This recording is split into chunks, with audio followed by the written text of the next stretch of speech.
దేవుని భయముతో కూడిన సంతోషం. ఈ సంతోషము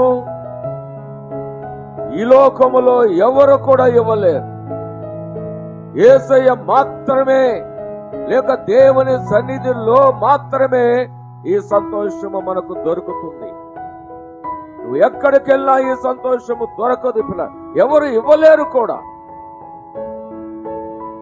చాలా విషయాలున్నాయి లోకములో, ఆనందించే విషయాలున్నాయి. కానీ ఇలాంటి సంతోషం, ఇలాంటి ఆనందము, ఇలాంటి నిత్య జీవాన్నిచ్చే గొప్ప ఆ సంతోషానందాలు యేసయ్య మాత్రమే ఇవ్వగలడు. అందుకోసం ఆయన అన్నాడు, నేనే మార్గము అన్నాడు. నేను తప్ప వేరొక దేవుడు నీకు ఉండకూడదు అని కూడా అన్నాడు.